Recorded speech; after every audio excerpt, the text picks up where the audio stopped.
नमस्कार दोस्तों, मैं तर्क हरियाणा के लिए जर्नैल सिंह आपकी सेवा में फिर से हाजिर हूं और आज हमारे साथ चर्चा के लिए डॉक्टर अमरजीत चानी जी हैं। और चर्चा किस विषय पर करेंगे आज हम आपको बता देते हैं कि हमारे देश के गृह मंत्री जी अमित शाह जी का जो एक स्टेटमेंट आया है कि देश में ड्रग्स का व्यापार जो है नहीं होने देंगे, तो उसके ऊपर जो चर्चा है विस्तार पूर्वक डॉक्टर साहब से करेंगे। तो हमारे साथ चर्चा के लिए मौजूद हैं। तो डॉक्टर साहब नमस्कार। नमस्कार जी। सबसे पहले तो आपको नमस्कार, आपके जितने भी लोग आपके चैनल को देखते हैं सबको प्यार भरी नमस्कार, कोटि कोटि प्रणाम और आपका धन्यवाद कि आप समय समय पर जनहित के जो मुद्दे हैं वो जनता के सामने रखते हैं। जी, तो डॉक्टर साहब जिस तरह हमारे देश के गृह मंत्री जी की स्टेटमेंट आई है कि जो ड्रग्स का व्यापार है वो नहीं होने देंगे, जीरो टॉलरेंस से जो है नशे को ख़त्म करेंगे, तो क्या कुछ कहना चाहोगे? या एक ये चुनावी रण की तैयारी है या फिर अमित शाह जी को क्या कुछ मतलब कहना क्या कुछ चाहोगे? देखो, ऐसे है कि हमारे देश के गृह मंत्री अमित शाह जी सिरसा में जब आए जी, तो उस समय उन्होंने ये खुद माना कि जो अपने जो हरियाणा है जी, और हरियाणा के साथ लगते जितने भी और राज्य हैं उनमें नशा जो है बिकता है, नशे का कारोबार होता है। जी, तो अगर ये नशे का कारोबार वास्तव में बंद करना चाहते हैं, वास्तव में इनकी मंशा होती कि नशे का कारोबार बंद करना है, तो इनकी सरकार चलते जी, 2 बार पीछे सरकार रहेगी, तीसरी बार सरकार अब सेंटर में चल रही है और हरियाणा में सरकार को 9 साल पूरे हो गए। तो इनकी वास्तविकता ये मंशा नशा बंद करने की नहीं है, इनकी मंशा है कि चुनाव किस तरह जीता जाए। अभी पीछे मनोहर लाल खट्टर जी भी हरियाणा में आए, सिरसा में बहुत सारे गांव में उनका जन संवाद कार्यक्रम रहा, तो उसमें उन्होंने भी माना कि सिरसा जिला में और सिरसा जिला के साथ लगते और कई सारे ज़िले हैं उनमें नशे का प्रकोप है। और सबसे बड़ा आपको मैं बता देता हूँ उदाहरण इस बात का ये है कि इनकी जो मंशा है वो मंशा इनकी अलग है जी। एक बार जब पीछे ये अपना प्रोग्राम इनका जन संवाद मुख्यमंत्री जी का डावाली के गांव में हो रहा था, तो उस टाइम एक माता जी खड़ी हुई, बुजुर्ग लेडी थी, बहुत वो बेचारी दुखी थी और गरीब लेडी थी। वो जब खड़ी होकर, क्योंकि उन्होंने अपना बेटा खोया था, अपना और भी रिश्तेदार खोए थे, तो उन्होंने हाथ जोड़कर मुख्यमंत्री जी के आगे एक निवेदन किया कि हमारे यहाँ नशे का बहुत लोग जो हैं नशे के कारण मर रहे हैं, हमने अपने बेटे को खोया है, तो मुख्यमंत्री जी किसी तरह हमारे हरियाणा से, हमारे सिरसा जिला से, डाबवाली से नशे को ख़त्म करो। लेकिन मुख्यमंत्री जी ने उस समय अपनी जो पद है उनकी गरिमा भी ना रखते हुए उन्होंने उस समय उस माता को कहा कि माता जी आपको किसी अन्य पार्टी के लोगों ने सिखा के भेजा है, तो उस हिसाब से अगर आप पूरा हिसाब किताब लगाएं तो आपको ये बिल्कुल सिद्ध हो जाएगा कि ये नशे की जो जीरो टॉलरेंस की जो बात करते हैं वो सिर्फ इनका चुनावी ढकोसला है, उसमें वास्तव में ये नशा बंद नहीं करना चाहते। डॉक्टर साहब, रानिया क्षेत्र की अगर बातचीत की जाए नशे को लेकर, चिट्टे का नशा है या गोलियों का नशा या मेडिकल नशे की लेकर बातचीत करें, तो रानिया के अंदर कितना प्रकोप जो है देखने को मिलता है? या रानिया तहसील से लगते हुए जितने भी गांव हैं, तो कितना मतलब आतंक जो है नशे का छाया हुआ है? नशे का आतंक आप मीडिया के लोग हैं जी, आपको भी सब करीबन पता है कि रानिया क्षेत्र में पहले उड़ता पंजाब था जी, अब उड़ता हरियाणा हो चला है जी। तो इसको हरियाणा को बचाने के लिए लोगों को आगे आना चाहिए। लोगों को सरकार कुछ नहीं करेगी, सरकार ने क्या करना है? अब आप देखोगे हर गांव में हर रोज़ कोई ना कोई घटना सामने आती है, कोई ना कोई खबर मिलती है हमें कि आज उस गांव में एक इतने साल का 20 साल का युवा चला गया, आज 25 साल का युवा चला गया। तो ये हर रोज़ जो मौतें हो रही हैं इनकी ये मतलब किसी भी परसेंटेज में नहीं आती। तो आप एक बात और बताऊं कि पिछले दिनों यहाँ पर जब नशे का प्रकोप था, लोग एकत्रित हुए, लोगों ने अपनी आवाज़ बुलंद की, बड़े बड़े धरने प्रदर्शन किए, उसमें बहुत सारे लोगों ने तो सीधा ये कहा कि ये जो रानिया क्षेत्र में जो चिट्टा बिक रहा है ये चिट्टा, ये नशा सरकार के संरक्षण में बिक रहा है और सरकार से जुड़े हुए जो लोग हैं उनके लोग ये चिट्टे का काम कर रहे हैं। जब ये बात उन्होंने मुख्य तौर पर आप चैनल वालों ने भी कवर किया उस बात को, तो आप क्या अंदाज़ा लगाएंगे कि ये सरकार नशा बंद कर देगी? ये नशा बंद करने का तो सवाल ही पैदा नहीं होता।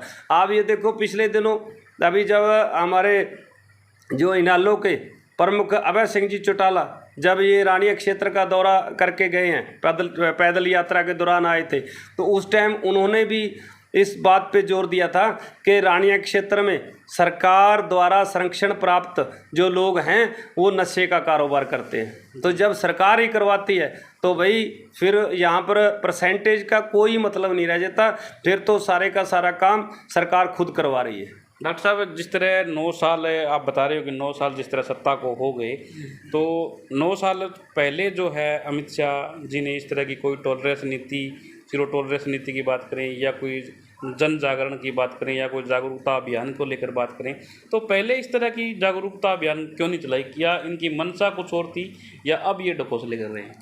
वास्तव में सरकार को पैसा चाहिए होता है। जब भी चुनाव होते हैं, चुनाव के लिए इनको कोई ना कोई प्रोपेगेंडा वो सेट करना होता है। उनको पिछली बार जब चुनाव हुआ तो उस टाइम राम मंदिर का इन्होंने प्रोपेगेंडा सेट किया, उससे पहले इन्होंने ये जो अपनी फौज वाला प्रोपेगेंडा सेट किया।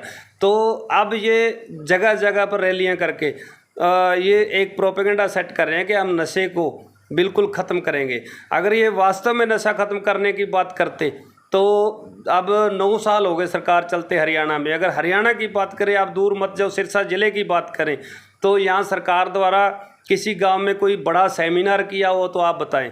अगर सेमिनार किया भी है तो सिर्फ कागज़ों में वो सेमिनार था, कोई 10 आदमी इकट्ठे करके सिर्फ फ़ोटो सेशन था, ना कि वहाँ कोई किसी तरह का कोई इस तरह के लोगों में जागरूक अभियान चलाया गया।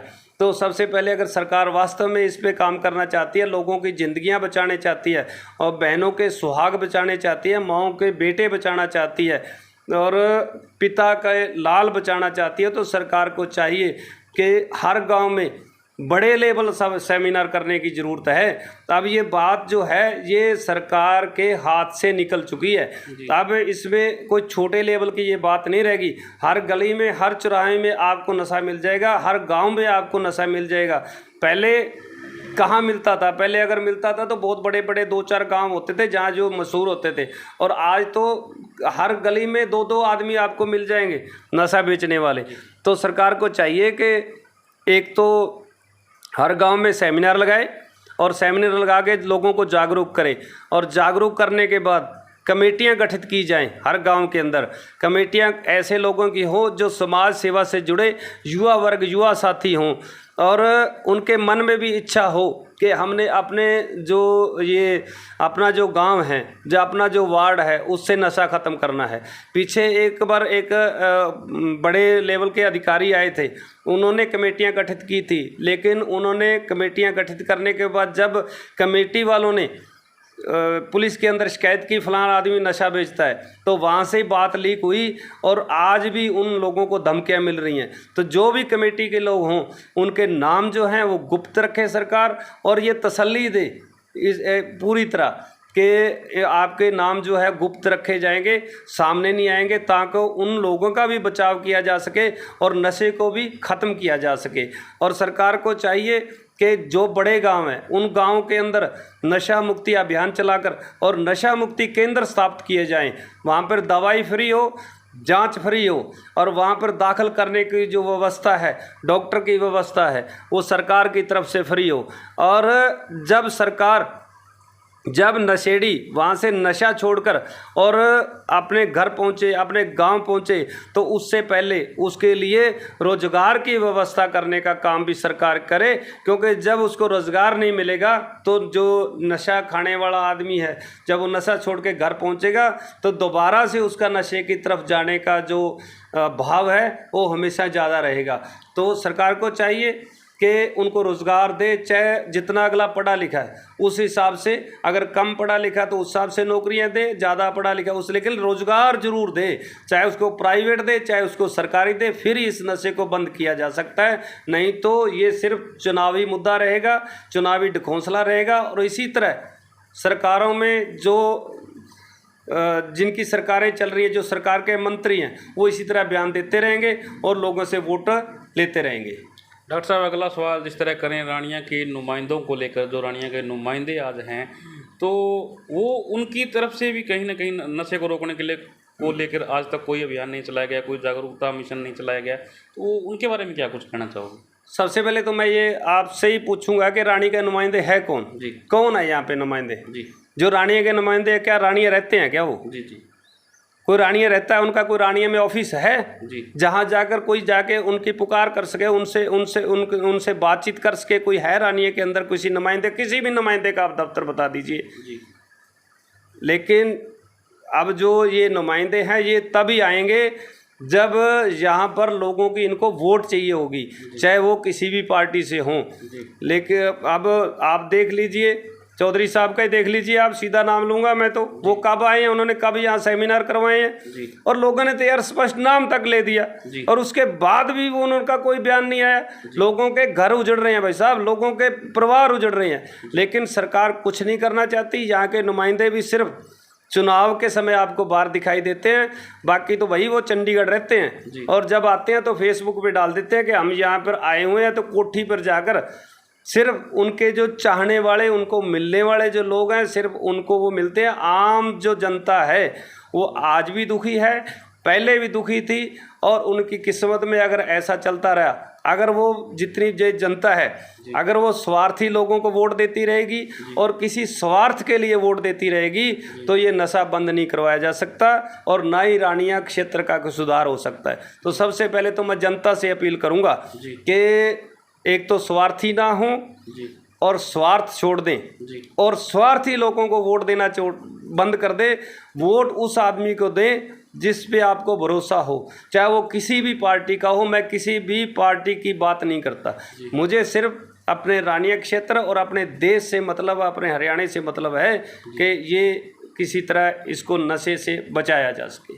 जी, बहुत बहुत शुक्रिया, धन्यवाद। तो ये थे हमारे साथ डॉक्टर साहब। तो इन्होंने जो हमारे देश के गृह मंत्री जी जो ड्रग्स के व्यापार को नहीं होने देंगे, इस पर जो स्टेटमेंट जो इन्होंने बताया, कि जो चर्चा हमारे साथ खास करके की, तो आपको ये चर्चा किस तरह की लगी? अगर आपको ये चर्चा बढ़िया लगी तो आप इस वीडियो को ज़्यादा से ज़्यादा शेयर जरूर कर दीजिए, और हमारे चैनल को सब्सक्राइब कीजिए, और अगर फेसबुक पेज पर आप देख रहे हैं तो चैनल को फॉलो करना ना भूलें। बहुत बहुत शुक्रिया, धन्यवाद।